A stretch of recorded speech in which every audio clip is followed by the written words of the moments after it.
नमस्ते दोस्तों, welcome to my channel Market Mind Junction. और आज हम बात करेंगे एफसीआर बिल के बारे में। तो आप सबको पता ही है कि फ़िलहाल संसद में एफसीआर बिल को लेके बहुत अपोज़ हो रहा है, राइट? जो भी अपोजिशन पार्टियां हैं वो इस बिल का बहुत ज़ोरों शोरों से अपोज़ कर रही हैं। तो भाई ये अपोज़ क्यों हो रहा है वो हमको जानना पड़ेगा, करेक्ट? तो एग्जैक्टली एफसीआर बिल है क्या?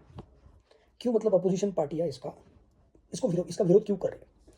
तो क्या अब भारत सरकार विदेशों से जो भी पैसा आ रहा है उसके ऊपर पूरी तरह मतलब ताला लगाने वाली है? क्या एक बीजेपी गवर्नमेंट, मोदी गवर्नमेंट एक ऐसा कानून लाने जा रही है जिसकी वजह से इंडिया में जो भी हज़ारों लाखों एनजीओज है, स्कूल्स है, हॉस्पिटल्स है, इनसे जो चलाए जा रहे हैं, जो भी रिलीजियस इंस्टीट्यूशंस है, वो बंद हो जाएंगे? क्यों उनकी नींद इस बिल ने उड़ा दी है? क्यों विपक्ष इस बिल को अल्पसंख्यकों पर हमला कर रहा है? क्यों गवर्नमेंट इसे नेशनल सिक्योरिटी का टैग लगा रही है और बहुत ये ज़रूरी कदम ऐसा क्यों बता रही है? ये जानेंगे हम आज इस वीडियो में। देखिए, भारत में बहुत सारे एनजीओज हैं, बहुत सारे हॉस्पिटल्स हैं, ओके, बहुत सारे रिलीजियस इंस्टीट्यूट्स हैं, ओके, धार्मिक संस्थाएं जो चलती है कंप्लीटली फॉरेन फंड के ऊपर, जो विदेशों से इनको जो डोनेशन मिलता है इसके ऊपर, ओके। लेकिन इस पैसे को वो एनजीओज कहाँ यूज़ कर रही है ये हमको पता होना चाहिए कि नहीं होना चाहिए? या ये पैसा इंडिया के खिलाफ या गवर्नमेंट के खिलाफ या इंडिया में कुछ साजिश रचने के लिए इन पैसों का इस्तेमाल हो रहा है कि नहीं हो रहा है, इनके ऊपर नज़र रखनी जानी चाहिए कि नहीं जानी चाहिए, करेक्ट? तो ऑब्वियसली नज़र रखना पड़ेगा इसके ऊपर, ये क्या कर रहे हैं क्या नहीं कर रहे हैं ये पता होना चाहिए। इसके लिए इंडियन गवर्नमेंट ने 1976 में एफसीआरए का कानून बनाया था, बराबर। और बीजेपी गवर्नमेंट, मोदी गवर्नमेंट 2026 में एक अमेंडमेंट लेके आई है इसी बिल के ऊपर, बराबर। तो फिर ये बिल तो 1976 में बना था, बराबर है, बिल तो है वहाँ पे, मतलब ये कानून तो है वहाँ पे, तो फिर अभी इसका अपोज इतना जोरों शोरों से क्यों हो रहा है? तो इसका जो अपोज हो रहा है उसके मैं मेन चार रीज़न में बदलाऊंगा। जो रीज़न है इसके, बिकॉज ऑफ जो भी अमेंडमेंट ये गवर्नमेंट ला रही है उसकी वजह से इसका विरोध हो रहा है। तो पहला जो है मेन पॉइंट, संपत्ति पर सीधा सरकारी कब्जा। अगर इस नियमों के मुताबिक अगर कोई भी संस्था है जिसका एफसीआरए लाइसेंस रद्द हो जाता है, एक्सपायर हो जाता है, खत्म हो जाता है, तो वो रिन्यू नहीं कर पाएंगे, क्योंकि ये अलग अलग चीज़ है। अगर किसी एफसीआरए का लाइसेंस रद्द हो जाता है या वे खुद उसे सरेंडर करते हैं, ओके, तो जो भी विदेशों से इनको पैसा मिला था, फॉरेन फंड मिला था, उससे उन्होंने जो भी ज़मीन, गाड़ी, बिल्डिंग या एनी काइंड ऑफ संपत्ति जो इन्होंने खरीदा हुआ था वो सीधा सीधा गवर्नमेंट के नियंत्रण में चली जाएगी। कब? जब ये एनजीओज या कोई भी संस्था इस लाइसेंस को रद्द कर देती है या इसको खुद सरेंडर करती है, तो ये सारा इनका जो भी प्रॉपर्टी है वो डेजिग्नेटेड अथॉरिटी गवर्नमेंट में चला जाएगा, बराबर है। यानी इनका सबका खेल खत्म। ये पैसा, प्रॉपर्टी दोनों अब सब जो भी है वो सब सरकार का, ये ना किसी को ट्रांसफर कर पाएंगे, किसी को दे पाएंगे, कुछ नहीं। दूसरा मेन पॉइंट है इसमें, विदेशी नागरिकों की नो एंट्री। पहले क्या था कि एफसीआरए बिल जो पहला था उसमें आपको ये प्रावधान दिया गया था कि भाई अगर कोई भी एनजीओ है तो उसमें जो मेन गवर्निंग पर्सन होता है वो किसी भी नेशन का चलेगा, कोई भी नेशनलिटी का वो चल सकता है, कोई प्रॉब्लम नहीं। बट अभी इन्होंने बदलाव लाया कि अगर कोई भी एनजीओ जो भारत में आप चला रहे हो तो इसका, इंडिया में जो चला रहे हो तो उसका जो भी गवर्निंग पर्सन है he should be Indian citizen, बराबर। तो सब गर्मा गर्म है। इसकी वजह से सबकी नींदें उड़ चुकी है, मोस्टली अमेरिका की। तीसरा जो मेन पॉइंट या जो मेन बदलाव इन्होंने लाया है जिसकी वजह से विरोध हो रहा है वो है अवैध धर्मांतरण बंद। इसके ऊपर कड़ा प्रहार।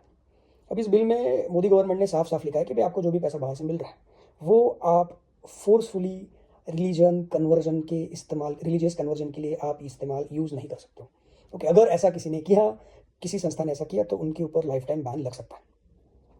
चौथा कारण है या मेन पॉइंट है इसका मतलब विरोध करने का, अपोजिशन है जो भी है विरोध कर रहे हैं, जो रूल्स है, सज़ा के जो नियम है, इसमें काफ़ी बदलाव किया है। तो they bring very very strict rules.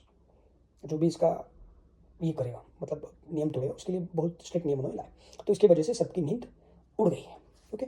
अभी आप सोच रहे होंगे कि अगर ये कानून देश की सुरक्षा के लिए है तो इसका इतना विरोध क्यों हो रहा है, करेक्ट? तो ये चार रीज़न तो मैंने बता दिया। अभी देखो, विपक्ष खास कर जो कांग्रेस है और जो कई सामाजिक कार्यकर्ता हो का कहना है कि इस सरकार का, ये जो गवर्नमेंट है, बीजेपी गवर्नमेंट है, इस कानून का ये गवर्नमेंट अपने आलोचना करने वाले जो एनजीओज है उनको दबाने के लिए करेगी।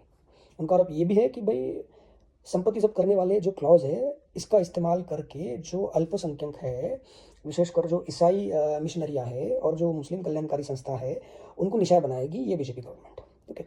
और जो दूर दूर गाँव में ये जो संस्था वगैरह हॉस्पिटल चलाती है, स्कूल चलाते हैं, ये मतलब इनको इनको इनको ये हैम्पर हो सकती है, तो किसकी वजह से विरोध करें। इसके अलावा जो भी अपोजिशन है उनका ये भी कहना है कि भाई अगर सरकार किसी एनजीओ का या किसी संस्था का लाइसेंस रिन्यू करने से मना कर दे, अगर गवर्नमेंट इनको रिन्यू करने से मना कर दे तो उनके पास कोर्ट में अपील करने का कोई भी मजबूत रास्ता नहीं बचता है, वो अपील नहीं कर सकते। ओके, तो ये कुछ रीज़न है जिसकी वजह से अपोजिशन पार्टियाँ अपोज कर रही है, करेक्ट। और अपोजिट पार्टियाँ क्या भाई, अमेरिका से भी विरोध हो रहा है भाई, जितने भी ये संस्था है वो विरोध कर रहे हैं इसका।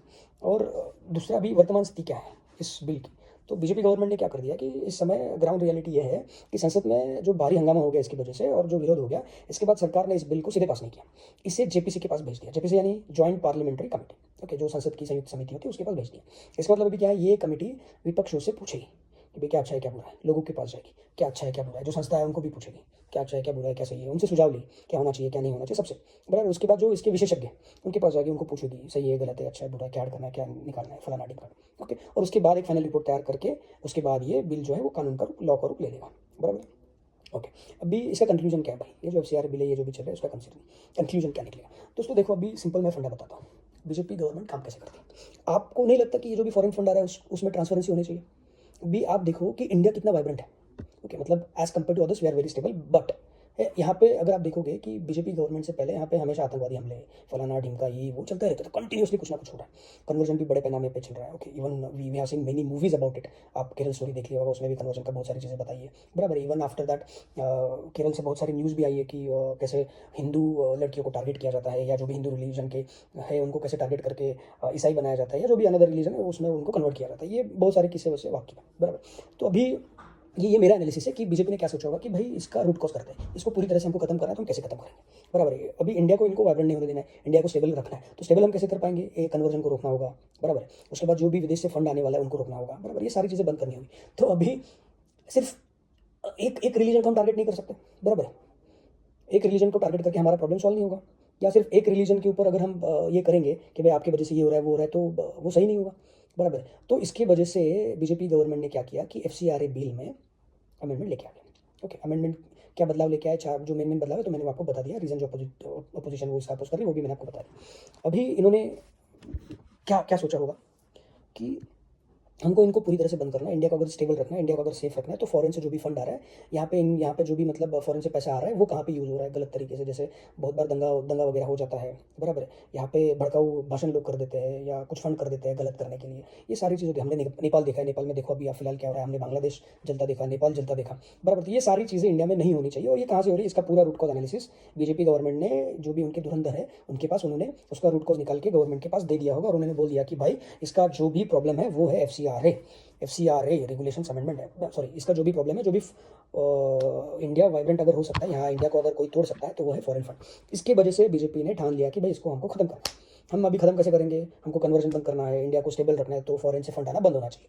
तो फॉरेन से फंड आना बंद कैसे करेंगे, तो भाई एक बिल लेके आ जाता है, तो एफसीआरए बिल वो उन्होंने इंट्रोड्यूस कर, लॉ तो पहले से ही था, ये सिर्फ अमेंड कर रहे हैं, बराबर। तो अमेंडमेंट में इन्होंने कर दिया, तो सारी चीज़ों के ऊपर वो लगाया। अभी इससे क्या होगा, देखो पहली चीज़ तो आपको समझना पड़ेगा, अगर फॉरेन से पैसा नहीं आएगा, ओके, तो फॉरेन से पैसा नहीं आएगा इन एनजीओ को, इन संस्था को, क्योंकि बहुत सारे वीडियोस देखे अभी आप एनआरसी और सीए के खिलाफ में जो जंतर मंतर पे जो चल रहा था, उस टाइम पे कितने सारी न्यूज़ बाहर आई थी कि बाहर से पैसा मिल रहा है, ये मिल रहा है वो कर रहा है, ये फंड कर रहा है वो कर रहा है, क्यों ये सारी चीज़ें बाहर से जो पैसा रहा है वो इंडिया को स्टेबल नहीं होने दे रही, करेक्ट, गवर्नमेंट को गिराना चाहता था। इवन ट्रंप का भी एक बयान है कि जिसमें वो खुला कहते हैं कि भाई अमेरिका से कुछ फंड जा रहा था इंडिया में गवर्नमेंट चेंज करने के लिए, बराबर। तो ये सारा फॉरेन जो फंड है वो यूज़ हो रहा था कि इंडिया को स्टेबल ना रखने के लिए, तो भाई इसको बंद करना सही है। तो फिर अभी जैसे फॉरेन से अगर कोई भी फंड नहीं आएगा तो ना किसी क्रिश्चियन संस्था को मिलेगा, ना किसी मुस्लिम संस्था को मिलेगा, इन शॉर्ट ना किसी चर्च को मिलेगा, ना किसी मस्जिद को मिलेगा, या ना किसी और जो भी इंस्टीट्यूट यहाँ पे एनजीओ है उन किसी को, चाहे हिंदू की हो या कोई भी एनजीओ, बाहर से उनको पैसा मिलेगा ही नहीं, बराबर है। कोई बौद्ध संस्था हो या कोई और हिंदू संस्था हो, उनको बाहर से पैसा मिलेगा ही नहीं। ओके, अगर बाहर से पैसा नहीं मिलेगा तो इसका गलत इस्तेमाल होगा ही नहीं, गलत इस्तेमाल होगा नहीं तो इंडिया स्टेबल रहेगा। तो बस इंडिया को स्टेबल रखना है तो ये ज़रूरी है। तो इसी चीज़ के वजह से कांग्रेस इस चीज़ का अपोज कर रही है भाई, क्योंकि कांग्रेस को तो इंडिया को स्टेबल नहीं रखना है, उनको तो इंडिया को वाइब्रेंट रखना है, समझ रहे हो आप। तो ये सारी चीज़ है।